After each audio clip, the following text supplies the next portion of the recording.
저는 오늘 여러분과 함께 누가복음 5장 1절로 11절에 있는 말씀, 그 내용 가운데 깊은 데로 가서 그물을 던져라, 이와 같은 주의 말씀을 가지고 은혜를 나누고자 합니다.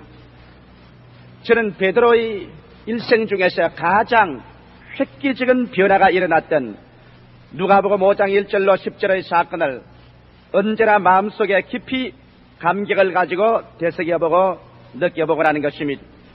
베드로는 괴로운 나날을 지나는 평범한 한 사람의 어부였습니다. 그는 가난한 가정의 아들로 태어났음에 틀림이 없습니다. 높은 교육을 받지 못하고 비천한 사람들 중에 한 사람이었습니다. 아마 어부의 아들로 태어나서 어부로서 그대로 두었으면 일생을 보낼 사람이었습니다. 성경에 보니 베드로가 자녀가 있었다는 말이 없는 것을 보니까 결혼을 해서도 그는 아마 무자하였던 것 같습니다. 성경 그대로 그는 자기 집에 장모를 모시고 있었는데, 장모는 항상 몸이 연약하고 병상에 늘 들어눕기를 잘하는 장모였는가 합니다. 그런데 베드로는 자기가 손수 그물을 던지고 고기를 잡아 이를 팔아서 그 가족 생계를 이어나가고 있는 것입니다. 자기 아내뿐 아니라 장모와 처갓집 식구들을 데리고 있은 것 같습니다. 그런데 그날따라 베드로는 바다에 나가서 그는 있는 힘을 다하여 그물을 던졌습니다. 초저녁에 그가 그물을 던지러 나갈 때는 마음속에 부푼 꿈을 안고 나갔습니다. 틀림없이 오늘 저녁에 내가 나가서 열심히 부지런히 일만 하면은 많은 고기를 애워서 오늘 승리로 돌아올게 될 것이다. 이 고기를 팔아서 오랫동안 내가 해주지 못한 우리 아내의 옷도 해드려야 되겠고, 또 어머니에게 좀 더 보약도 사서 드려야 되겠다. 그리고 생계 문제도 해결될 것이다. 꿈을 안고 나가서 그는 밤새도록 노를 저 얕은 바닷가에서 그물을 던졌습니다. 그는 깊은 곳에 들어갈 용기는 없었습니다. 왜냐하면 갈릴리의 바다라는 것이 대단히 믿을 수 없는 바다인 것입니다. 일단 헤르몬산 위에서 바람이 불어오기 시작하면은 육지보다 600척이나 낮은 이 갈릴리 바다는 일시에 하늘로 진공의 물이 끌려 올라가듯이 뛰기 때문에 조금 잘못하면 배가 파손됩니다. 이러므로 얕은 물가에서 그는 그물을 던졌습니다. 자정이 되도록 그는 그물을 던지면서 애를 써보았지만 아무것도 잡힌 것이 없습니다. 그는 생각했습니다. 아마 새벽녘에는 좀 잡힐 것이다. 그래서 춥고 몸이 한기가 나고 힘이 빠지는데도 불구하고 새벽까지 그는 계속 노를 젓고 계속 그물을 던졌습니다. 새벽녘에 가까워올 때 그는 이미 지쳐버리고 흙에 꽉 들어찼습니다. 마음의 불안과 공포가 꽉 들어찼습니다. 한 마리도 잡지 못하고 빈손들로 가면 어떻게 할 것이냐. 이미 손은 그물로 말미암아 찢어져 피가 나기 시작합니다. 그물도 여러 곳에 걸려서 찢어졌습니다. 그물을 던지고 또 힘껏 당겨보고 던지고 당기는데 새벽이 가까워 올수록 그 마음의 초조함은 더 견줄 데가 없었습니다. 이었고 동력에 환히 밝아지고 태양이 떠오를 때 그의 마음속에 희망의 태양은 가라앉아버리고 말한 것입니다. 안개를 겹치고 그가 배를 지어서 해변가로 나올 때 그런 어깨가 천근만근 무거웠습니다. 그런 그 마음속에 여러 가지 상념이 안개처럼 떠올랐다가 사라지곤 했었습니다. 사는 것이 귀찮고 허무했었습니다. 그는 배도 허기증이 났을 뿐 아니라 인생의 허기증이 났었습니다. 밤새도록 자기를 위해서 염려하고 아침에 눈이 퀭하게 기다리는 자기의 가족들의 생각이 그 이미지가 마음에 떠올랐었습니다. 무슨 면목으로 빈손 들고 들어갈 것이냐, 오늘 아침 끼니는 무엇으로 끓일 것이냐, 약값은 무엇으로 만들 것이냐, 헐벗은 아내를 어떻게 할 것인가, 여러 가지 그 마음속에 패배감과 좌절의식이 꽉 들어찼었습니다. 그는 해변가에 배를 대었습니다. 집에 돌아갈 수가 없습니다. 왜? 찢어진 그물을 기워놓아야 되는 것입니다. 그것이 베드로가 가진 이 세상 전체의 재산이었습니다. 이래서 베드로는 해변가에 앉아서 비춰오는 태양볕 밑에 찢어진 그물을 깁고 있는 것입니다. 저는 이 상황을 생각할 때 마치 너무나 많은 사람들이 1973년도 1년을 베드로와 같이 이처럼 지나지 않았나 싶은 생각이 나는 것입니다.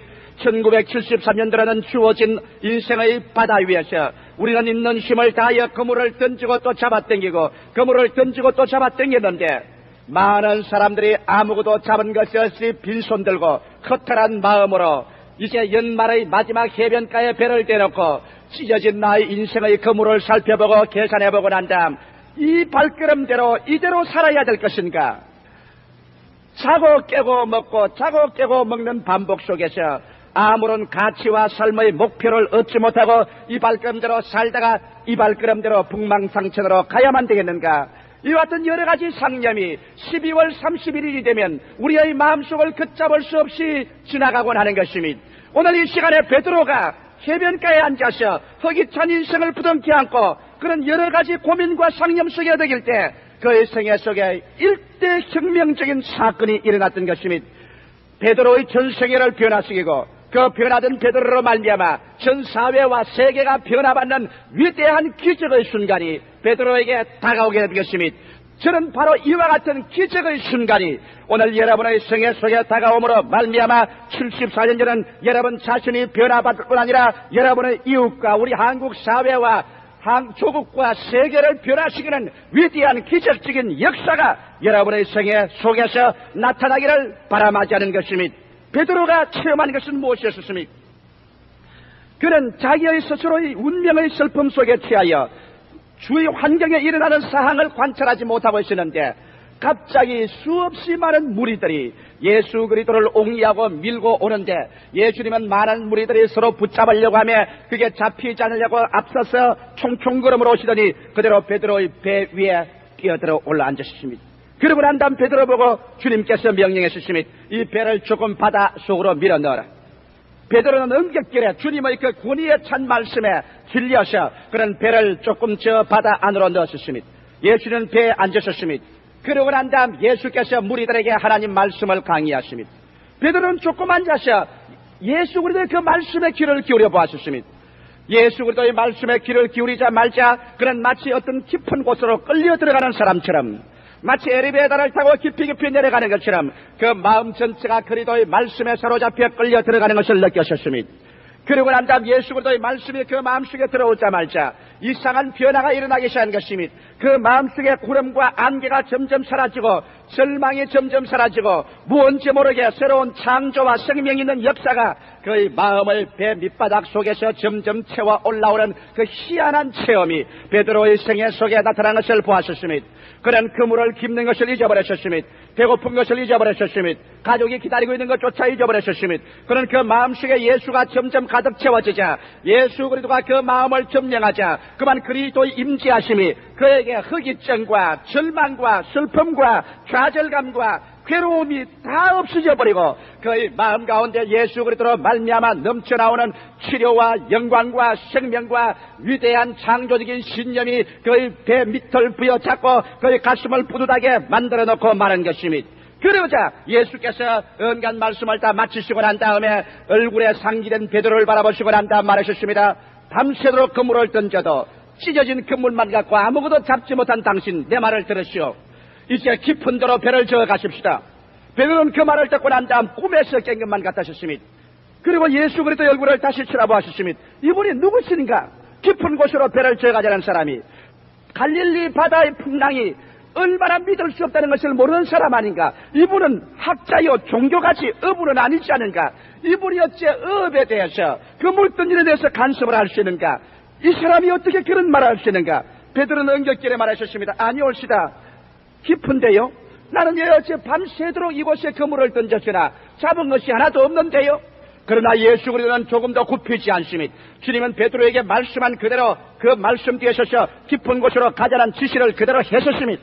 베드로는 예수 그리스도의 그 위험에 의미에 눌려서 그런 배를 지었습니다. 그 뒤에는 예수님이 서 있었습니다. 그 배 안에는 예수님이 함께 타셨습니다. 얕은 곳을 지나 중간층을 지나 깊은 곳으로까지 배를 지어 들어가셨습니다. 그러자 예수께서 이 자리라고 고개를 끄덕끄덕 하셨습니다. 베드로는 생각했습니다. 이상한 분이다. 이분은 종교가요 학자요 이와는 기적을 행하는 분이겠지만은 어부는 아니지 않느냐. 해양학을 아는가 조류학을 아는가 그렇지 않으면 이 고기 잡는 법을 아는가. 나는 뱃사람으로서 어부로서 평생을 받아야 지내는데 알아도 내가 많이 알지 이 사람이 이런 것을 알 택이 무엇인가. 마치 오늘날 수없이 많은 사람이 질문하는 것처럼 예수 믿는다고 사업이 잘 될 리가 있느냐. 예수 믿는다고 건강이 회복될 리가 있느냐. 예수 믿는다고 안 될 일이 될 일이 있는가. 예수는 하나의 종교지 하나의 신학이지 하나의 철학이지 어디 예수 믿는 것이 우리 생활과 관계가 있겠는가. 그런 질문하는 사람과 가셨습니다. 그러나 베드로는 은벽길에 그런 예수 그리스도의 권위에 눌려 어찌할 수가 없기 때문에 그런 말을 했습니다. 내가 밤이 맞도록 수고해도 잡은 것이 하나도 없으되 주님께서 말씀하셨기 때문에 그 말씀에 의지하여 그물을 던지리이다. 그래서 베드로가 그물을 던졌습니다. 그물을 던지자 말자 일시에 고기들이 몰려와서 그 그물에 걸렸었습니다. 그물이 얼마나 가득한지라 잡아당기니까 찢어지기 시작합니다.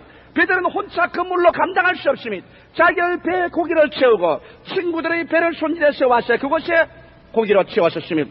고기를 가득 채우고 난 다음 예수의 얼굴을 쳐다보자 말자 베드로는 예수 그리스도 속에 새로운 것을 발견했었습니다. 그는 종교가요, 신학자요, 철학자 이상으로 그 얼굴 배후에는 우주와 만물을 다스리고 인간의 생사, 화복을 주장하는 운명의 주제자, 전능하신 하나님, 영존하시는 아버지, 하나님의 위대한 권세가 그 속에 있는 것을 그는 알게 되자 말자 그만 베드로는 자기 마음속에 천길만길 구렁텅이로 떨어지는 죄인이라는 것을 깨닫게 된 것입니다. 예수 그리스도의 그 밝고 영원한 하나님의 신성 앞에 서자 말자 여태까지 감추고 없는 듯이 어떤 그 인생 전체가 뻘거벗은 것처럼 드러나는 것입니다. 그는 그리스도 앞에 견딜 수가 없었습니다. 마치 지렁이가 태양 앞에 견딜 수가 없어 그늘을 찾아가는 것처럼 그는 그리스도 앞에 엎드렸습니다. 주여, 나는 죄인입니다. 나는 무력한 인간입니다. 나는 버림받은 인간입니다. 나를 떠나소서. 그럴 때 예수께서 베드로를 보고 하신 말씀이 이 사람아, 네가 이제는 고기를 잡지만은 장차는 사람을 낚는 어부가 되리라. 그 말씀하시고 그 고기를 가지고 해변가에 나오자 베드로의 마음속에는 이제는 고기도 지위도 명예도 세상 쾌락도 그리스도의 영광을 보고 난 다음 그것을 바라보니 썩어 죽은 빛깔밖에 보이지 않습니다. 대낮에 뜨거운 태양빛을 정면으로 바라보고 난 다음 집에 들어오면 눈이 캄캄해서 집안 것이 아무것도 안 보이는 것처럼 베드로는 예수 그리스도의 영광을 바라보고 그 안에 나타나는 하나님의 새 하늘과 새 땅과 새 예루살렘과 그 안에 나타나는 하나님의 구원을 바라보고 난 다음에 그 다음에 고기를 보고 그물을 보고 배를 보고 자기 인생을 보니까 어둡고 캄캄하여 보이지가 않습니다. 오직 그에게는 예수가 보일 따름인 것입니다. 예수가 삶의 목표요, 희망이요, 모든 것 중에 모든인 것입니다. 이때까지 살은 모든 것은 예수 그리스도를 보는 것에 비교하면 쓰레기 더미 것보다도 못하고 진토보다 못했었습니다. 이분이다. 이분이 나의 모든 것을 다 채워줄 수 있는 분이다. 예수를 알고 난 다음 그는 모든 것을 뒤에 두고 그리스도를 따르기 시작했다는 말씀이 있는 것입니다. 저는 이 말 가운데 여러분에게 오늘 두 가지 중대한 사항에 관해서 알아보고자 하는 것입니다. 왜냐하면 우리도 이 베드로와 같이 1973년 마지막 지나가는 해변가에 앉아서 이제는 세월은 다 흘러갔었습니다. 이제는 다시 그물 던질 기회는 없습니다. 73년도는 지나갑니다. 이 해변가에서 우리는 앉아서 빈 배를 바라보고 찢어진 그물을 헤아려가면서 지금 앉아 인생의 회오에 꽉 들어차 있는 여러분이 많을 줄 아는 것입니다. 이 자리에서 우리는 어떻게 인생을 살 것이냐. 그런데 오늘 여러분은 교회에 와서 앉아 계십니다. 갑자기 예수 그리스도의 복음을 듣게 된 것입니다. 조용기란 사람의 입을 통해서 오늘 이 시간에 갑자기 인생의 마지막 해변가에서 예수 그리스도의 초청과 예수 그리스도의 복음을 듣게 되는 것입니다. 이 도대체 무슨 일인가? 내가 왜 오늘 순복음 중앙교회에 와서 앉아 있는가? 지금 아직도 가입해야 될 빚이 있는데, 사업이 있는데, 밥 달라고 하는 자녀들이 있는데, 병든 자가 있는데, 내 마음에 불안이 꽉 들어찬데 내가 이곳에 와서 조 목사의 설교를 듣고 앉아있다니 이 웬 말인가? 이 시간에 하나님께서는 여러분의 운명을 변화시키기 위해서 거룩하신 성령으로 여러분을 이 자리에 불러주신 것입니다. 성경은 말씀하기를 아버지께서 내게 오게 하지 아니하시면 내게 올 자가 없나니라고 말씀한 것입니다. 아버지께서 여러분을 이곳에 오게 하시사 오늘 이 시간에 73년도 인생의 배 속에 왜 여러분이 공허하게 그물을 던졌다 땡겼다 하면서 아무것도 갖지 못했는가 그 이유를 보여주는 것입니다. 갑자기 베드로의 배 속에 예수 그리스도께서 뛰어 올라타신 것처럼 오늘 이 시간에 갑자기 주의 성령께서 여러분의 마음을 감동하사 여러분의 가슴 속에 예수께서 나타나기를 원하시는 것입니다. 예수님은 여러분 오늘날 우리의 빈 배 속에 나타나기를 원하는 것입니다. 인생의 자기 자만의 모든 승리가 꽉 들어찬 배 속에는 주님이 뛰어들어갈 자리가 없습니다. 만일 베드로가 자기의 인간의 수단과 방법으로 그 배 속에 고기를 가득히 채웠더라면 그런 예수께서 그 배 위에 올라탈 만한 그러한 자리를 주지도 아니했고 예수님이 배를 좀 빌려달라 해도 빌려주지도 아니할 것이요 배를 좀 비키라 해도 비키지도 아니할 것입니다. 수없이 많은 사람들이 스스로 교만하고 스스로 자만하고 스스로 충만하고 스스로 만족함으로 말미암아 오늘날 예수 그리스도께서 와서 배를 빌리라고 해도 예수에게 배를 빌릴 시간도 없고 장소도 없고 공간도 없는 사람이 수없이 많은 것이니, 그러나 성경은 뭐라고 말하는지 압니까? 가난한 자는 복이 있나니 천국이 저희 것임이라. 애통하는 자는 복이 있나니 저희가 위로함을 받을 것임이라. 지금 굶주린 자는 복이 있나니 저희가 나중 베풀을 것임이라. 여러분과 나의 인생 속에 허탈증이 깍들어 차고 텅 빈 가슴을 안고서 인생을 살아온 것이 무엇이냐 회의에 취하여 빈 배, 빈 시간과 빈 공허한 심정을 가지고서 여러분이 앉아있다면 오늘 이 시간에 예수는 여러분과 말합니다. 너 배를 좀 빌리자고 말하는 것입니다. 수없이 많은 사람에게 주님 말합니다. 볼지어다 내가 문 밖에 서서 두드리느니 누구든지 내 음성을 듣고 문을 열면 내가 그에게로 들어가 그와 더불어 먹고 그는 나와 더불어 먹으리라. 너희 배를 좀 빌리자. 너희 빈 집의 문을 좀 열어다오. 내가 좀 들어가자. 사람들은 말합니다. 지금 파티를 하고 있습니다. 주님 조용히 하십시오. 당신이 들어와서 앉을 시간은 없습니다. 지금 돈을 한참 끌어들이고 있습니다. 주님, 예수께서 와서 그 종교적인 무슨 말을 할 시간은 없습니다. 들어올 여가가 없습니다. 지금 우리는 바쁩니다. 세상 일로서 분망합니다. 당신 들어올 시간이 없습니다. 성경은 뭐라고 하는지 압니까? 화 있을진저 지금 배부른 자여 나중에 배고플 것임이라. 화 있을진저 지금 웃는 자여 나중에 울 것이라. 오늘 이 시간에 예수 그리스도는 여러분께서 빈 배를 가고 빈 그물을 가지고 이 시간에 이 자리에 앉아왔기 때문에 주님께서는 그 속에 당신이 들어가서 채우기를 원하시고 있는 것입니다. 너 배를 빌려다오. 너 그물을 빌려다오. 내가 좀 서자. 여러분은 예수에게 시간을 빌려주고 오늘 교회에 와서 앉아 계십니다. 여러분은 여러분의 배를 오늘 이 시간에 인생의 배를 그리스도에게 빌려주고 이 자리에 와 앉아 있습니다. 갑자기 여러분의 생애 속에 친구를 통해서 왔든지 어떤 환경을 통해서 왔든지 예수의 복음이 날개치고 와서 여러분께 말하셨습니다. 배를 빌려다오. 순복음 중앙교회 가서 오늘 주일 예배에 앉아서 그리스도의 말씀을 들어보자. 여러분의 속에 그리스도께서 오늘 들어오셔서 여러분의 배를 점령하도록 여러분께서 그리스도를 초청하게 되시기를 주의 이름으로 축원합니다. 예수님께서는 여러분의 뱃속에 들어오면 여러분의 배를 점령하고 여러분의 시간을 주님께서 소유하고 난 다음에 주님께서는 이 세상 사람이 들어보지 못한 말씀을 여러분에게 들리게 하는 것입니다. 오늘 하늘나라의 말씀은 눈으로 보지 못하고 귀로 듣지 못하고 사람의 마음으로도 깨닫지 못한 말씀인 것입니다. 고린도전서 1장 9절을 여러분 기억하실 것입니다. 하나님께서 자기를 사랑하는 자를 위하여 예비해 놓은 모든 것은 눈으로 보지 못하고 귀로 듣지 못하고 사람의 마음으로도 깨닫지 못했던 것 같으니라. 이 모든 것을 하나님의 성령이 보여주신다고 말씀한 것입니다. 오늘 우리는 세상의 지혜나 총명이나 지식인 말을 들어온 것이 아니라 하나님의 성령께서 그리스도가 우리를 위해서 예비해 놓은 것을 알 수 있도록 인도함을 받기 위해서 이 자리에 오게 된 것입니다. 그렇다면 여러분, 주님께서 우리에게 말하는 조건이 있습니다. 그 조건이 주님이 첫째로 얕은 곳을 떠나라고 말한 것입니다. 왜 내가 인생을 지금까지 실패했는가? 왜 그물을 던지고 또 던지고 또 던지고 또 던져도 나는 아무것도 잡은 것이 없이 빈 배를 가지고 허탈한 인생으로 지금 이 길 걸어오고 있는가? 주님은 말씀합니다. 이 사람아, 그 이유를 내가 말해주겠다. 이제 내가 너희 뱃속에 탔으니 얕은 곳을 떠나 깊은 곳으로 가자. 그러므로 오늘 우리가 깊은 곳으로 가기 위하여 첫째로 우리는 얕은 곳을 떠나가야만 하는 것입니다. 인생의 얕은 곳이 무엇인 것입니까? 수없이 많은 사람들이 도덕적으로 얕은 곳에 거하고 있는 것입니다. 주님 말씀하기를 좁은 길로 들어가라. 길이 넓고 들어가는 사람이 많다고 말한 것입니다. 수없이 많은 사람들이 오늘 도덕적으로 너무나 평범하고 방탕과 술 취하며 음란과 호색하며 정투와 시기하는 이러한 자리에서 살면서 그들은 왜 하나님께서 나에게는 이와 같은 박한 운명을 허락하는가 생각하는 것입니다. 여러분, 성경에는 주님께서 우리를 축복하는 것은 우리의 영적인 발전과 동행하는 것입니다. 사랑하는 자여, 내 영혼이 잘됨같이 내가 범사에 잘되며 강건하기를 내가 강구한다고 말한 것입니다. 오늘날 여러분, 수없이 많은 사람들이 얕은 곳에 살고 있습니다. 방탕과 술 취하는 생활 속에 삽니다. 조금만 돈이 생기면, 조금만 생활이 좋아지면 그만 방탕과 술 취함으로 꽉 들어차고 마는 것입니다. 대로마 제국이 무너진 것도 그들이 방탕과 술 취함으로 무너진 것입니다. 로마가 하루 만에 일어나지 않았지만 무너질 때는 성편없이 무너졌습니다. 로마에는 수없이 많은 사람들이 방탕과 술 취함으로 말미암아 밤새도록 연락하는데 그들은 어떤 기술을 배웠느냐? 많이 먹고 난 다음 토하는 기술을 가르쳐 주는 것입니다. 잔뜩 먹고 난 다음 화장실에 가서 입속에 손가락을 넣어서 다 토해내고 또 와서 또 먹고 또 가서 또 토하고 이래서 토하는 기술이 좋은 사람이 인기를 얻은 것입니다. 이와 같은 방탕과 술 취함의 세계 속에 혼몽돼 살 때 야만 민족의 침범으로 말미암아 로마 제국은 망해버리고 말한 것입니다. 오늘 여러분 우리 대한민국은 바로 김일성의 소시탐탐 노리는 그 눈 앞에 우리나라가 처해 있는 것입니다.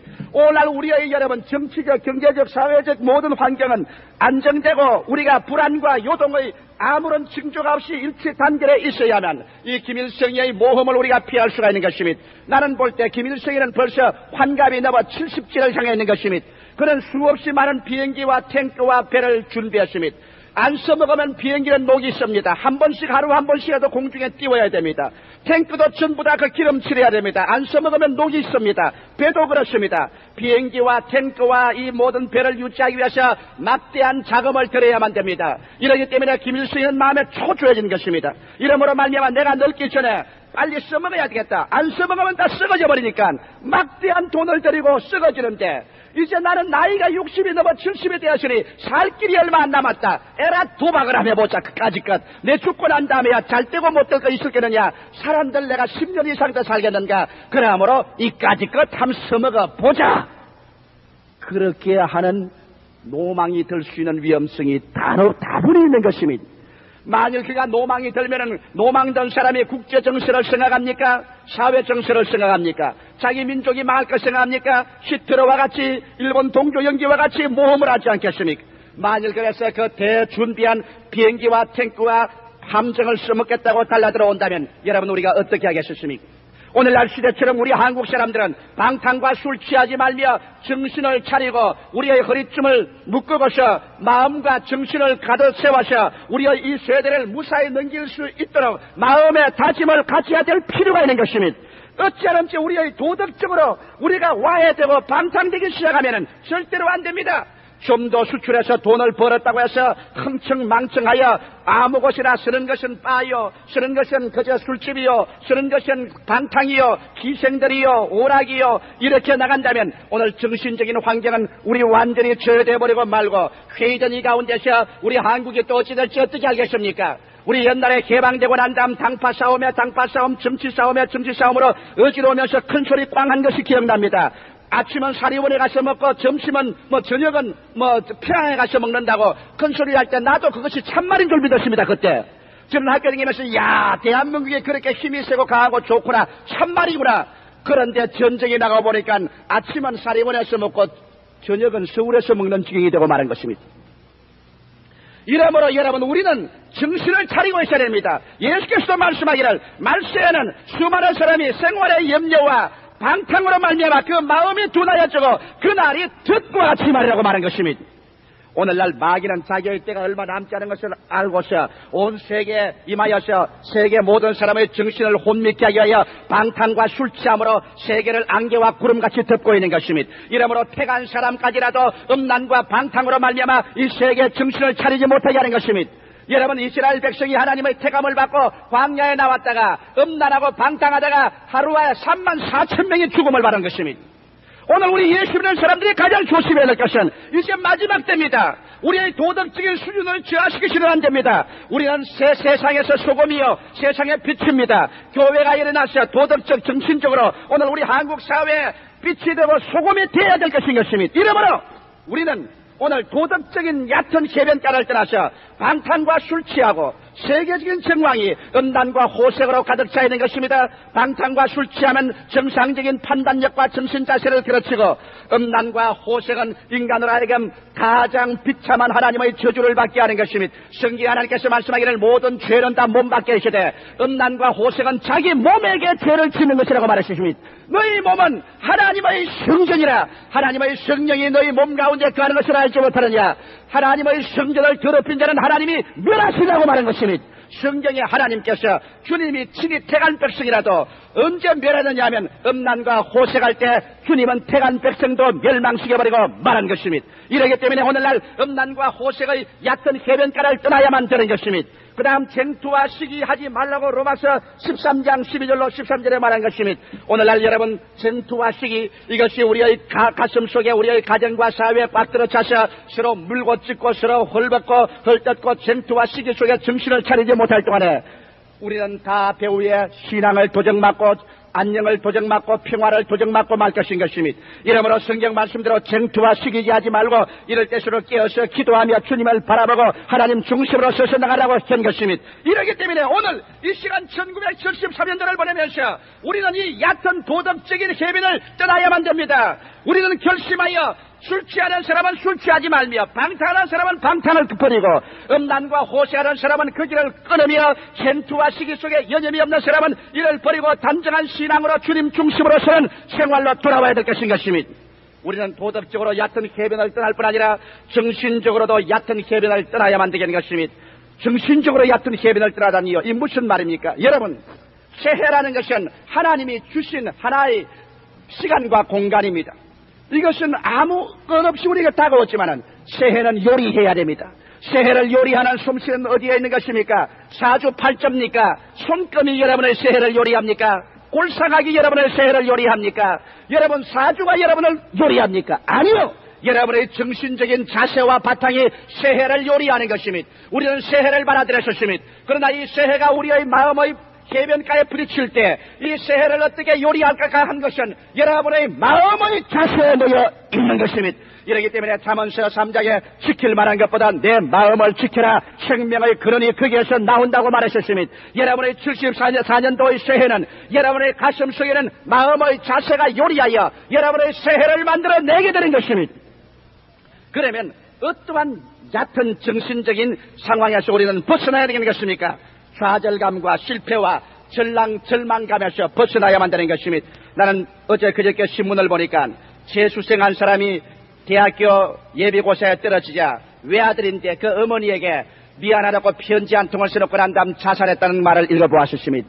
여러분 젊으나 청춘에 10번 넘어지면 11번 일어날 수 있는 그 나이에 대학교 입시에 떨어졌다고 해서 그런 낙심하고 절망하고 좌절감과 실패와 절망감에 사무쳐 자기의 생명을 버렸다는 것을 생각할 때 내 마음속에 그 사람을 생각하고 비참한 생각이 나지 아니할 수가 없었습니다. 여러분 우리 한국 민족이 다 좋은데 우리 민족성이 하나 나쁜 것이 있습니다. 우리 민족은 너무나 쉽게 좌절감과 실패와 절망감에 사무치는 것입니다. 우리 민족적인 정신적인 구조가 긍정적인 것보다도 부정적인 것입니다. 5천년 역사 가운데서 우리 한국 민족은 언제나 남의 민족의 수하에 짓밟히고 살았습니다. 그래서 우리는 늘 노예 제도 밑에서 짓밟히고 정치 제도 밑에서 또한 가난해서 우리는 늘 부정적인 생활만 살아왔기 때문에 우리의 마음속 근본적인 자세가 부정적으로 움직이고 있는 것입니다. 우리 민족이 잘 살기 위해서는 우리 마음의 자세를 부정적인 것에서 긍정적인 것으로 수술해서 돌이키지 아니하고는 이 민족에 아무리 협조를 해줘도 여러분 살 길이 없습니다. 이러므로 우리 민족의 성격은 남이 조금만 앞서가면 위에 올라가서 바지 끄집어 내려오는 것이 제일 잘하는 우리의 특기인 것입니다. 이와 같이 부정적인 사고방식, 나는 못 산다, 안 된다, 망한다, 이런 모든 뒤로 물러가는 것. 성경은 말씀하기를 뒤로 물러가면 내 마음이 저를 기뻐하지 아니하리라. 나 여인은 믿음으로 말미암아 살리라. 사람이 쟁기를 들고 뒤를 돌아보는 자는 하늘나라에 합당치 아니하다고 말한 것입니다. 사랑하는 성도 여러분, 이러므로 우리는 오늘 이 시간에 좌절감이나 실패나 절망감을 뛰어넘어 예수 그리스도를 통하여 신념을 가지고 세상을 바라볼 수 있도록 깊은 곳으로 들어가야만 합니다. 저는 종종 내 자신을 격려할 때 광야의 이야기를 기억합니다. 예수님이 광야에 나가셔서 5,000명의 사람이 모여왔었습니다. 여자들과 애들을 합치면 2만여 명이 됐겠지요. 그곳에서 예수님께서 말씀을 전개하고 병을 고치시고 난 다음에 빌립에게 말하십니다. 빌립아, 이 사람들에게 먹을 것을 주라. 불가능에 대한 도전입니다. 불가능에 대한 도전. 이 백사지 땅에서 아무것도 없는 곳에서 이 사람들에게 먹을 것을 주라. 빌립은 당장 그 자리에 앉아서 수판으로 계산했습니다. 수학적 인생관입니다. 타가닥 참 이론에 맞고 합리주의적이죠. 수학적인 인생관을 딱 세워서 계산하고 보니 아무래도 못 먹이겠거든. 왜? 5,000명 남자만 5,000명, 여자와 어린아이까지 2만여 명의 군중인데 그 떡 살 만한 떡도 없고 돈도 없고 광야고 해는 저물고 예수께 와서 말했습니다. 주님, 먹일 수가 없습니다. 그만한 돈도 없고 떡도 없습니다. 빌립의 이성적인 합리주의적인 수학적인 인생과는 예수의 명령을 정면으로 도전했습니다. 예수님은 이 사람들에게 먹을 것을 주라고 했는데 빌립은 못 준다 그러니까 예수님의 권위에 대한 도전인 것입니다. 그럴 때 여러분 여기 안드레가 왔습니다. 안드레는 여기 와서 떡 5덩어리와 물고기 2마리를 들고 왔습니다. 입에 한 입에 넣으면 다 들어갈 만한 것을 들고 와서 그는 인간 수학적인 인생관을 보지 않냐고 예수의 눈을 통해서 보게 되면 예수의 위치에서 보게 되면 나는 스스로 먹일 수는 없지만 예수를 통하기만 하면 그리스도의 축복을 통하기만 하면 먹일 수 있다는 신념을 가지고 주님께 나왔습니다. 예수님은 할 수 없다는 좌절감, 실패, 절망감에서 나오는 빌립은 제껴놓고 떡 5덩어리와 물고기 2마리에서 먹일 수 있다. 주님이 축복만 해주면 주님을 이 떡 5덩어리와 물고기 2마리 플러스 예수 그리스도만 하면은 절대로 먹일 수 있다는 신념을 가지고 나온 안드레와 같이 있어서 안드레를 축복하고 그 손에 통해서 이 사람들을 다 먹이고 12바구니를 남게 했습니다. 우리는 망년부흥사 협의회 회원들이 망년회로서 모여서 식사를 같이 하고 여러 가지 이야기를 하는 가운데 대개 우리 친구들이 다 부정적인 말을 해요. 야, 큰일 났다. 석유는 안 나온다. 그 다음에 석유 값은 올라간다. 그러면 물가가 다 올라간다. 2074년대는 어떻게 살 것이냐. 정말 황량하다. 절망이다. 여러 가지 말을 했습니다. 그럴 때 제가 우리 형제들과 있으면서 내가 한 말이 있습니다. 여보시오. 인간의 실망은 하나님의 기회요. 하나님이 영일만해서 석유가 갑자기 풍풍 솟아나게 할지 누가 알겠소. 그런 기적도 없다고는 우리가 볼 수 없지만은 그러나 어려우면 어려울수록 그때 바로 하나님께서 나타나셔서 이 어려움을 극복하고 정말 영혼이 잘됨같이 범사의 잘됨에 강건하고 생명을 얻게 넘치게 할 수 있는 기회가 온 것이요. 우리 한국 민족은 하나님의 택한 민족인 것입니다. 이 마지막 때 하나님께서 우리 한국 민족을 부흥케 하셔서 우리 민족을 통하여 온 복음이 아시아 태평양 지대와 전 구라파를 휩싸게끔 주님께서 섭리하는 과정에 있는 것입니다. 이러기 때문에 우리는 어려우면 어려울수록 하나님의 능력이 나타날 수 있는 좋은 기회가 되는 것입니다. 할렐루야. 밤이 어두울 때 별빛이 더 빛나는 것입니다, 여러분. 이러기 때문에 오늘날 우리 하나님께서는 땅이 공허하고 혼돈하며 흑암이 깊음을 있을 때 하나님의 신이 수면에 운행하시더라고 했는데 하나님의 신이 운행하기만 하면 공허는 변하여 생명으로, 무질서는 변하여 질서로, 죽음은 변하여 성리로 꽉 들어찬 것입니다. 오늘 우리 한국 민족 가운데서 성신의 역사가 일어나고 있고 교회가 성령을 받고 있는 이상 두려워할 필요가 없는 것입니다. 오늘 나는 여러분께 말합니다. 여러분의 좌절감이나 실패나 절망감의 얕은 해변을 떠나게 되시기를 주의 이름으로 축원합니다. 나는 우리 형제 한 분의 간증이 내 마음속에 크게 격려를 주었습니다. 이분은 군대에 있을 때 제 설교집을 읽고 신앙을 좀 얻었답니다. 그러나 우연히 사업을 하다가 사업에 완전히 실패를 하고 난 다음 그 다음 자동차 사고로 허리가 부러졌습니다. 돈은 없고 빚은 지고 자동차 사고로 허리는 부러지고 이제는 올 때 갈 데가 없습니다. 즉 십자병원에 입원해 있다가 부러진 허리를 부둥켜 안고 교회를 찾아왔습니다. 교회를 찾는데 그날따라 제가 수요일날 저녁인데 설교하는데 무슨 제목으로 설교하냐면 풍파를 타고 오시는 예수 그리스도라는 제목으로 설교를 하더랍니다. 우리에게 다가오는 모든 풍랑은 예수가 타고 오는 수레니까 풍랑이 오면 예수도 타고 온다는 말을 듣고 그렇다. 내 사업이 다 망하고 비투성이가 되고 허리가 부러진 이것은 예수가 타고 오는 수레다. 그렇다면 예수를 모셔야 될 것이 아니냐. 그날 그 자리에서 예수를 모시고 그 자리에 앉아서 철야 기도를 했습니다. 그러고 난 다음 일어나서 그 마음속에 수없는 좌절감, 실패, 절망감에 짓눌린 그 인생을 다 청산해버리고 나도 예수 그리스도로 말미암아 살 수 있다, 할 수 있거든이 무슨 말이냐. 믿는 자에게는 능치 못할 수 없다는 신념을 가지고서 상계동으로 나가셨습니다. 그곳에서 조그마한 가게를 열어가지고서 인형을 만들기 시작했습니다. 손으로 부부간에 인형을 직공되어서 만들었습니다. 그래서 인형을 팔러다니니 누가 인형을 잘 삽니까? 추운 겨울에 장갑도 끼지 않냐고 기업차비도 없고 하니까 그냥 맨발로 그거 인형을 가지고 뜁니다. 그냥 그러면 영양실조된 아내와 자식의 모습에 생각해서 눈물이 앞을 가려서 그냥 그럴 수 없어 일가 뛰었었습니다. 왜? 뛰면 슬픔이 잊어지니까. 그러고 난 다음 그는 뛰면서 늘 저희 설교를 생각하고 성경을 생각했다는 것입니다. 할 수 있거든이 무슨 말이냐? 믿는 자에게는 능치 못하심이 없나니라. 그런 눈물을 흘리면서 뛰어가면서 말을 했었습니다. 인간으로도 나는 절망이지만 주님 속에서 나는 희망이다. 1년을 뛰어서 수고를 해서 보니까 안 먹고 헐벗고 굶주리고 영양실조가 되면서 겨우고 사업자금으로 모아놓은 자금이 얼마가 되느냐? 5만 원이 지금 통장에 들어왔다는 것입니다. 그래 5만 원 지금 통장을 가지고 큰 희망입니다. 온 가정 식구의 희망이 그 5만 원에 있습니다. 이것이 우리의 이제 살 희망이다. 이게 사업자금이 되고 이것이 그 다음 월급도 줘야 되고 생활자금 되니까. 그런데 하루는 주님께 기도하니까 하나님 말씀하기를 이 사람아 그 돈 5만 원을 하나님께 건축금으로 내라 그러더랍니다. 하늘이 무너지고 땅이 무너지는 겁니다. 이제는 결단 났다. 아무리 기도해도 주님이 내라. 건축금으로 내라. 그래서 5만 원 지금 통장을 들고서 그는 자기 아내에게 말했습니다. 여보, 이것 하나님께서 건축금으로 내라 그럽니다.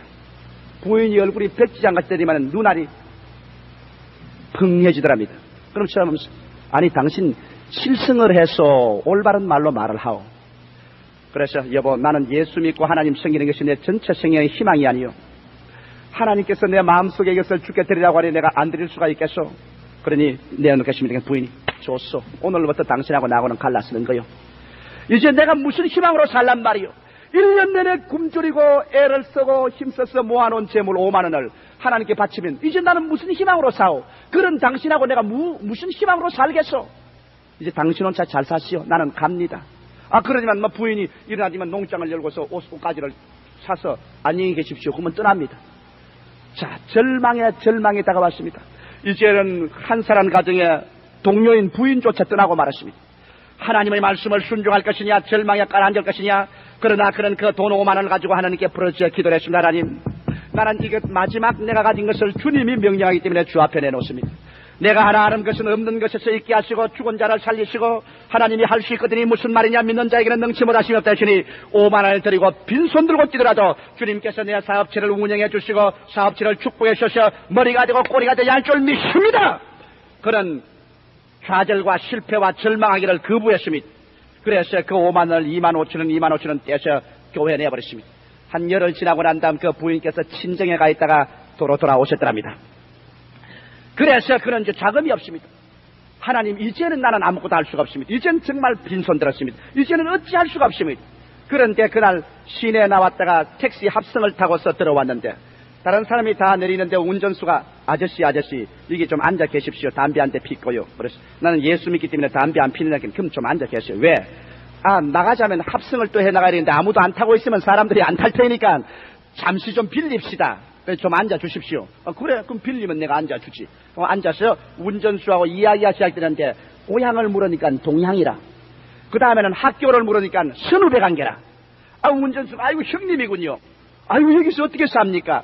그래서 생활 상태를 말하니까 운전수가 뭐라 하냐면 형님 내게 돈 120만 원 있는데 갖다 쓰십시오. 이자도 생각할 것 없고 걱정하지 말고 돈 120만 원 있으니 갖다 쓰십시오. 그 이튿날 그 운전수가 돈 120만 원을 가지고 왔었습니다. 하나님이 자기를 사랑하는 자를 위해서 예비해 놓은 모든 것을 눈으로 보지 못하고 귀로 듣지 못하고 마음으로 깨닫지 못합니다. 여러분 우리가 주님께 순종하고 낙심하기를 거부하고 좌절하기를 거부하면 하나님이 찾아오시는 것입니다. 그것이 연관이 되어가지고서 오늘날 그가 하는 사업체는 크게 번창하여 이제는 60여 평의 공장을 가지고 5, 60명의 직공들을 고용하고 5, 600만 원의 수출 청원을 받으며 이제는 탄탄대로 해서서 주님의 이름을 찬미하고 구가며 나가고 있는 것입니다.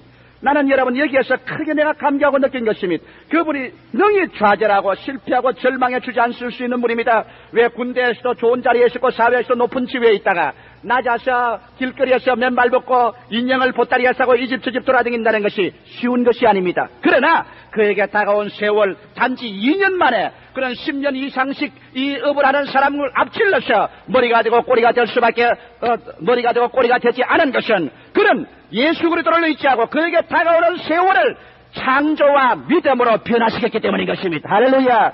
이러므로 사랑하는 성도 여러분 낙심하기를 거부하십시오. 절망과 좌절감에 짓눌리기를 거부하십시오. 그 다음 여러분과 내가 떠나야 될 것은 불안의 해변을 떠나야 되는 것입니다. 불안이란 공포를 가져오고 공포는 공황을 가져오는 것입니다. 불안은 자기 믿음에 대한 반대인 것입니다. 예수님 말씀하시기를 너희가 하나님을 믿으니 또 나를 믿으라고 말한 것입니다. 수없이 많은 사람들이 내일에 대한 불안, 미지의 세계에 대한 불안을 가지고 있습니다. 그러나 여러분과 내가 그 나라와 그 일을 먼저 구하고 예수 그리스도를 믿음으로 사랑한다면 성령 로마서 8장에 있는 말씀대로 하나님이 그 아들을 아끼지 않고 우리에게 주시니까 그 아들과 함께 무엇을 선물로 주지 않겠느냐. 여러분께서 예수 그리스도에게 온 몸과 마음을 던지고 믿으면, 그리고 기도해서 내어 맡겨버리면 하나님의 성령은 여러분의 마음 가운데 불안을 해소하고 그 대신 믿음을 갖다 넣어줍니다. 여러분, 오늘 마음의 믿음은 내일의 여러분의 운명을 좌우하는 것입니다. 성경에는 내 아는 대로 될 것이라고 말 안 했습니다. 내 계획대로 될 것이라고도 말하지 않았습니다. 내 믿은 대로 될지어다. 여러분, 1974년도는 신념의 사람들 되기를 예수 이름으로 축원합니다. 그래서 여러분 마음 가운데 하나님 말씀으로 불안의 자리에 채워놓고 말씀에 서서 나가게 되면 여러분의 마음속에는 불안 대신 믿음이 있을 것입니다. 우리는 분노의 해변을 떠나야 되는 것입니다. 수없이 많은 사람들이 분노에서 자기 영혼의 자세를 망치고 있는 것입니다.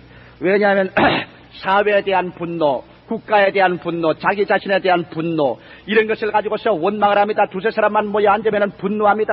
탄식하고 원한을 가지고 비분감기하고 이러한 마음의 자세가 좋은 것 같지만 얼마 있지 않냐면 그 분노는 그 마음속에 부정적인 마음의 자세로 끌고 들어가고 마는 것입니다.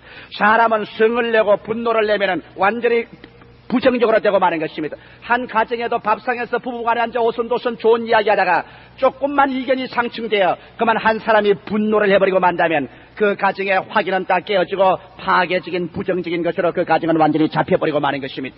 이렇기 때문에 여러분과 나의 생에는 오히려 분노 대신에 여호와를 찬미해야 될 것인 것입니다. 하나님이 사용한 위대한 일꾼들은 분노하는 사람들이 아니라 찬미하는 사람들인 것입니다. 여러분, 성경에 바울과 실라를 보십시오. 빌립보 감옥에 들어앉아 얻어맞고 피를 흘리며 분노해야 될 그 사람이 여호와를 찬미하며 하나님이 성령을 보내서 진을 일으켜 감옥문을 열어 제껴버리고 마는 것입니다. 그러므로 여러분의 여러 가지 마음의 감옥문에서 나오기를 원하면 분노 대신에 하나님을 찬미하는 생활로 돌아서야 될 것인 것입니다. 그 다음에 우리는 허무주의의 얕은 해변을 떠나야 되는 것입니다. 수없이 많은 사람이 말합니다. 살아서 못하다. 모든 것이 허무하다. 오늘 아침에 한국일보 만화에 보니까 그 만화에 이런 만화가 있습니다. 어떤 방송국 기자가 와서 묻습니다. 송년에 대한 소감은 없습니다. 신년에 대한 소감은 없습니다. 여러분, 그거 재미있다고 기록해 놓았지만 나는 그 속에서 그 정신 상황의 허무주의를 보한 것입니다. 모든 것은 아무것도 의미가 없다. 그저 될 대로 되라. 허무주의. 이와 같은 마음의 자세는 여러분에게 다가오는 새해를 맞이할 수 있는 정신적 자세 아니요, 이 사람은 패배하는 사람인 것입니다. 허무주의에 취한 사람은 인생의 목표가 없는 사람인 것입니다. 그래서 바람 부는 대로 물결 치는 대로 떠내려가는 사람인 것입니다. 이러한 사람은 아무것도 성취할 수 없는 것입니다. 그 다음 무결단성의 해변을 떠나야 되는 것입니다. 사람이 무골충같이 결단성이 없어서 근데 이 사람 말하면 이 사람 말에 귀를 기울이고 저 사람 말하면 저 사람 말에 귀를 기울이고 이리 와 가면 이리 와 가고 저리 와 가면 저리 와 가고. 그래서 오늘날의 인간을 뭐라고 말하면 매스콤 인간이라고 말합니다. 신문이 떠들어대고 텔레비가 떠들어대면 신문이 만들어낸 인간, 텔레비가 만들어낸 인간으로 자기의 마음속에 아무런 결정이 없습니다. 결단성이 없습니다. 이러므로 말미암아 수없이 많은 사람에게 끌려만 댕깁니다. 술 친구들이 가자고 한다고 술집에 따라가고, 나쁜 친구들이 가자고 한다고 해서 부도덕한 곳에 따라가고, 마음의 갈피를 잡지 못합니다. 무결단성. 이것은 여러분, 이 사람은 아무래도 성공할 수 없는 사람인 것입니다. 그 다음에 파괴적인 공격을 하는 심정. 이 사람은 조금만 일이 닥치면 될 대로 되라. 자기 아내를 치고 물건을 부숴버리고 발길로 차버리고 이까지까지 폭력으로 나와서 될 대로 되라. 너 죽고 나 죽자고 부딪혀 나와버리는 이러한 파괴적인 공격적인 심정을 가진 사람은 얕은 곳에 사는 사람입니다. 이러한 사람에게는 하나님께서 성공의 기회를 주지 않습니다. 여러분과 내가 오늘 떠나야 될 것은 좌절감, 실패, 절망감, 불안, 분노, 허무주의, 무결단성, 파괴적인 공격, 이와 같은 얕은 해변가에서 떠나야만 되는 것입니다. 이것을 안고 있는 이상 여러분은 절대로 고기를 애울 수가 없습니다. 이것을 안고 있는 이상 영적인 행복, 마음의 평화, 생활의 승리는 못 가져오는 것입니다. 도덕적인 얕은 해변을 떠나야 될 뿐 아니라 정신적으로 얕은 해변을 떠나야 되는 것입니다. 그럴 뿐 아니라 생활에서 세상적이요 정욕적이요 마귀적인 것을 떠나서 우리 분명히 하나님의 목표를 세우고 나가야 되는 것입니다. 오늘 예수님께서는 여러분 보고 이와 같은 얕은 곳을 떠나라고 말씀하고 있는 것입니다. 얕은 곳을 떠나라. 여러분, 우리가 승리로운 생활을 하려면 꺾을 것은 꺾을 줄 알아야 됩니다. 떠날 것은 떠날 줄 알아야 되는 것입니다. 눈물을 머금고 나도 떠날 것은 떠나야 되는 것입니다. 그러면 어떻게 할까요? 주님께서 지금 손을 가리킵니다. 깊은 데로 나와 함께 들어가자. 여러분, 우리 1973년도 오늘 마지막 해변에서 우리 얕은 것을 이제 이 시간에 버립니다. 그럴 때 예수께서 여러분과 나를 향해서 1974년도를 향해서 말합니다. 나와 함께 깊은 곳으로 들어가자. 깊은 곳은 무서운 곳입니다. 깊은 곳은 불안합니다. 그러나 깊은 곳에 예수께서 같이 가면 깊은 곳은 창조적인 기회가 되는 것입니다. 깊은 곳으로 어떻게 나갈 수 있을까요? 주님, 나는 얕은 곳을 못 떠나겠어요. 나는 왜 그런지 방탕과 술 취하며 음란과 호색하며 쟁투와 시기하는 이거 떠날 수가 없어요. 나는 대어 먹은 것이 그저 자꾸 좌절하고 실패하고 절망감에 허덕이고 불안하며 분노하고 허무주의와 무결단식에 허덕이며 파괴적인 공격적인 그런 부정적인 마음이 꽉 들어있는데 이거 어떻게 할까요? 이거 나는 꽤 그물이 다 찢어졌어요. 이거 어떻게 할까요? 여러분, 예수가 여러분 뱃속에 들어오면 이 모든 것은 사라지고 마는 것입니다. 할렐루야. 이런 힘으로도 되지 아니하고 능으로도 되지 아니하되 여러분 하늘과 땅을 지어주시며 없는 것을 있게 하시고 죽은 것을 살리신 나사렛 예수를 여러분의 생애 속에 중심에 모시고 그를 치라면 예수 그리스도 안에 있는 생명의 성령의 법이 죄와 사망의 법에서 여러분을 해방시켜 주는 것입니다. 예수의 그 말 앞에 여러분 자신을 맡기고 오늘 이 시간에 예수를 여러분 중심으로 꽉 모셔드리면 그는 하늘과 땅의 모든 권세를 가진 자로서 여러분과 나를 자유케 해서 깊은 곳으로 가자고 인도하는 것입니다. 나는 오늘 여러분께 깊은 곳으로 가는 길을 말씀해드리고 이 설교를 끝마치고자 하는 것입니다. 깊은 곳으로 가자면 여러분 배 안에 그리스도를 안내자로 모셔야 되는 것입니다. 너무나 많은 사람들이 그리스도를 종교적으로 믿고 철학적으로 믿고 감상적으로 믿지 내 인생의 안내자로 믿지 않습니다. 안내자면은 그 안내자에게 내 인생의 고삐를 내어 맡겨버려야 되는 것입니다. 여러분, 예수께서 여러분의 인생의 안내자가 되고 여러분 안내자로 그를 믿으셨으면 그 발 앞에 엎드려 여러분 자신을 내어 맡겨버리고 주님께서 시키는 대로 따라 쓰게 되어야 되는 것입니다. 내가 망하면 주님 따라가다가 망하리다. 죽으면 죽으리다. 그러나 나는 주님을 따라 행하옵니다. 이와 같이 여러분께서 여러분의 인생을 배 안에 예수 그리스도를 안내자로 모실 때 예수님은 여러분의 인생길을 잘못 인도하지 않습니다. 그러므로 그리스도를 안내자로 모시면 예수님을 어느 길로 인도합니까? 내가 예수님을 인도하는 몇 가지 단계를 말하고 이 말씀을 끝마치겠습니다. 첫째로 주님은 중생의 체험으로 여러분을 이끌어 주시는 것입니다. 며칠 전에 어떤 청년 한 사람이 와서 말했었습니다. 그는 교회에 잘 나오고 예수를 사랑하는 사람인데 어떤 집회에 가니까 너 거듭났느냐? 너 거듭났느냐? 거듭났으면 너 거듭나는 날짜와 시간을 알아야 된다. 그래서 그 청년이 중대하게 혼돈을 입었었습니다. 나는 그러므로 예수를 사랑하고 교회는 나가지만은 거듭나는 날짜와 시간을 모르니 나는 버림받은가 보다. 그래서 내 그 청년에게 말했습니다. 거듭나는 날짜와 시간을 말할 필요가 없다. 왜냐하면 날짜와 시간을 말해도 그 이후에 죽어버릴 수 있으니까 현재의 문제다. 그리스도와 나의 관계는 현재의 문제다. 현재 예수를 사랑하는가? 현재 예수님을 내 구주로 모셔서 내 마음속에 있는가? 그렇다고 그러시면 그러면 너는 거듭난 사람이다. 여러분, 현재 예수께서 여러분 속에 있으면 아멘 하십시다. 그렇다면 여러분 옛날에 거듭난 그 날짜와 시간을 몰라도 좋습니다. 지금 예수가 여러분 속에 있고 지금 성령으로 그리스도를 주라고 시인하면 여러분은 거듭난 사람인 것입니다. 중생의 체험은 깊은 곳으로 들어가는 체험 단계인 것입니다. 깊은 세계가 비로소 열리게 된 것입니다. 그 다음에 한 단계 더 깊은 곳으로 들어가는 것은 성령의 세례의 체험을 해야 되는 것입니다. 우리가 중생한 사람이 나가서 믿음으로 할래도 믿음의 힘이 없습니다. 기도할 힘이 없고 말씀을 전할 힘이 없고 말씀을 믿을 힘이 없습니다. 이럴 때 주님께서 말씀하기를 너희가 성령을 받으면 권능을 얻고 예루살렘과 온 유대와 사마리아와 땅을까지 이르러 내 증인이 되는 것입니다. 여러분 중생하셨으면 주님은 이 말세 성신 주기를 원하시는 것입니다.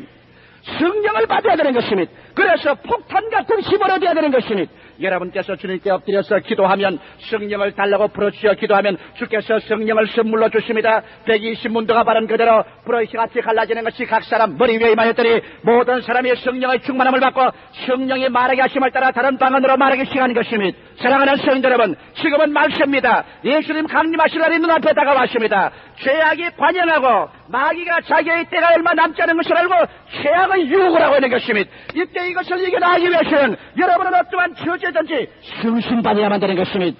이것을 안이하게 듣지 마십시오. 종교적으로 듣지 마십시오. 성령의 불이 여러분 마음을 휘어잡아서 여러분을 내리붙잡고 이끌어주지 아니하면 여러분께서 예수께서 하신 말씀대로 내가 올 때 믿는 자를 부르느냐고 말했는데 여러분 성령 없이 어떻게 믿음을 계속하겠습니까? 이러므로 믿을 때 성령을 받게 되시기를 주의 이름으로 축원합니다. 우리 12월 31일 날 철야 기도회를 합니다. 성신 못 받은 사람은 그날 저녁에 와서 다 성신 받아야 될 것입니다. 우리 성령 세례를 받아 믿음의 능력을 얻으면 또 좀 깊은 곳으로 들어가야 됩니다. 그 다음 깊은 곳은 바로 성결입니다. 하나님과 동행입니다. 나는 많은 사람이 내게 이런 질문을 합니다. 목사님, 왜 예수 믿는데 담배 피지 마라, 술 먹지 마라 합니까? 그래서 나는 늘 말합니다. 내가 언제 담배 피지 말라고 하더노? 언제 내가 술 먹지 말라고 하더노? 내 조용진 목사 설교에 언제 담배 피지 마라, 술 먹지 마라 내가 말하더냐? 나 안 한다. 그런데 왜 사람들이 자꾸 그렇게 합니까? 사람들이 그렇게 하는 것이 아니라 당신 마음의 양심이 끓이기니 그렇지. 사람들이 무슨 말을 합니까? 문제는 예수를 중심에 모시고 성령 충만한 것 됩니다. 그러면 어떻게 되냐? 예수 믿고 성령 충만하면 성결은 성신이 말을 하기 시작하는 겁니다. 야, 그건 냄새 나는데 나도 괴롭다. 나도 너 속에서 같이 사니까 우리 민주주의식으로 하자. 우리 너만 하고 나는 안 좋으니까 그만 피자. 그 다음 술 취하는 거. 야, 그 집에 가니 내 안 좋더라. 그 집에 가 있으니까 내가 하나님 성령이 아주 기분이 좋지 않다. 그러니 그런 데 가지 말자. 하나님의 성령이 들어오시면 여러분들 성결하는 과정으로 이끌어들기 시작하는 것입니다. 여러분 마음이 편하지 않고 기쁘지 않으니 떼버릴 수밖에 없는 것입니다. 이래서 성결한 생활로 한결한 데로 들어갑니다. 그러고 난 다음 더 깊은 곳으로 들어가면 이제는 헌신의 자리에 들어가게 되는 것입니다. 헌신의 자리는 뭐냐? 따라 말씀하시죠. 순종과 믿음. 하나님에 대한 전적 순종과 믿음의 헌신의 자리에 들어가면 이제 주님께서 여러분에게 배 가득하고 그물이 찢어지도록 예비한 것을 열어놓기 시작하는 것입니다. 이것이 저희 여러분 마지막 결론입니다. 성경 말씀 가운데 보면은 아브라함이 100세가 넘어 어떤 아들을 갖고 그가 나이 한 120세쯤 되어서 아들이 한 20세 됐을 때 하나님께서 말하십니다. 아브라함아, 내 아들 내 사랑하는 독자를 모리아산에 제물로 드려. 각을 떠서 장작에 얹어서 불을 떼서 태워버려요. 여러분 아브라함에게는 청천벽력입니다. 그러나 아브라함은 중생의 체험과 성령의 충만한 체험과 성결의 체험을 깊은 곳에 들어온 사람이라 마지막 그런 여호와의 산으로 갔었습니다. 여호와의 산으로 가는 3일길은 그런 순종의 길이었습니다. 그 아들이 옆에서 잠자는 것을 보게 될 때 너를 내가 잡아 죽여야 되겠구나. 그 순종의 3일길, 그 부모의 정을 다 끊고 순종하는 3일길. 그 다음 산 밑에 가서 그런 믿음의 선언을 했습니다. 자기 종들을 보고 하는 말이 너희는 여기 있으라. 나와 내 아들이 산 위에 올라가서 함께 하나님께 제물을 드리고 다시 내려오리라. 그는 자기의 아들을 죽여놓아도 하나님이 살릴 것을 믿은 것입니다. 인간의 힘으로는 어떻게 살아납니까? 그러나 하나님 말씀하기를 내 후손은 이삭으로 말미암음이라고 약속했으니 이제 인간의 눈으로 볼 때는 잡아서 불로 태워 죄가 되면 못 일어나겠지만은 내가 하나님의 약속의 말씀을 통해서 보면은 잿더미 속에서도 내 후손은 이삭으로 말미암음이라 했으니 이삭이 잿더미에서 다시 일어날 것을 믿은 것입니다. 환경을 믿지 않고 감각을 믿지 않고 눈에는 아무 증거 안 보이고 귀에는 아무 소리 안 들리고 손에는 잡히는 건 없고 내 앞길 치르같이 돌 때도 말씀을 믿습니다. 베드로가 바로 그것이었습니다. 말씀에 의지하여 그물을 내리리다. 순종과 믿음은 가장 깊은 곳에 들어간 생활입니다. 그곳에 그물을 던질 때 베드로는 그물이 찢어지도록 잡혔습니다. 아브라함이 순종과 믿음으로 하나님을 예비하는 산에 올라갔을 때 그는 아들을 안 죽고 살려 돌려받을 뿐 아니라 하나님의 축복의 계시가 쏟아져 나오기 시작한 것입니다. 사랑하는 성도 여러분, 예수 믿으면 못 산단 말이 어디 그런 거짓말이 있는 것입니까? 성경에 여호와를 자기 하나님으로 믿은 백성은 복이 있다고 말했습니다. 성경에 나를 믿는 백성은 머리 가지고 꼬리 되지 않고 위에 있고 아래 내려가지 않고 남에게 구워줄지라도 꾸지 않겠다고 말한 것입니다. 성경에 말하기를 도적이 오는 것은 도적질하고 죽이고 멸망시키는 것뿐이요 내가 온 것은 양으로 생명을 얻게 하고 더 풍성히 얻게 하겠다고 말한 것입니다. 역사적인 상황이 하나님을 자기 하나님으로 믿은 백성들이 얼마나 구라파와 미국의 복을 받은 것입니까? 여러분, 오늘 여러분께서 깊은 곳으로 그리스도와 함께 나아가서 그물을 던지면 여러분의 영혼이 잘됨같이 범사의 잘됨에 강건하고 생명을 얻되 넘치게 하는 주님의 참된 축복이 여러분 생애 속에 나타나기 시작하는 것입니다. 그 찢어진 그물 빈 배를 다 없애고 이제는 마음에 만족합니다. 그 속에서 결과적으로 새로운 인생이 계시되는 것입니다. 이야, 인간들은 다 죄인이구나. 예수님의 그 발 앞에 엎드려 항복하고 나면 주님께서 보여주십니다. 이 세상에 육신의 정력과 안목의 정력과 이생의 자랑보다 가장 귀한 것은 영혼을 구원하는 것이다. 사람을 낚는 생활, 이것이 인생 전부다. 이 땅에 사는 것은 잠시 잠깐 빌려온 땅에 빌려온 대지 위에 시간을 빌려서 우리 사는 것이다. 여기에서 영혼을 구원하라. 내 영혼을 낚아라. 정치에서, 사업장에서, 학교에서 모든 것은 영혼을 낚는 수단이 되는 것이다. 영혼의 귀중성을 깨닫게 되고 난 다음에 베드로가 그 체험을 하고는 밖에 나와서 모든 것을 버려두고 예수를 쫓았습니다. 여러분이 이와 같은 하나님의 큰 축복을 체험하고 나면은 그 다음에는 세상 모든 것에 대한 미련이 끊어지고 마는 것입니다. 있어도 그게 잡히지 아니하고 없어도 그곳으로 말미암아 낙심하지 않습니다. 부하다고 음란호색하지 않고 비나다고 낙심해서 타락하지 않습니다.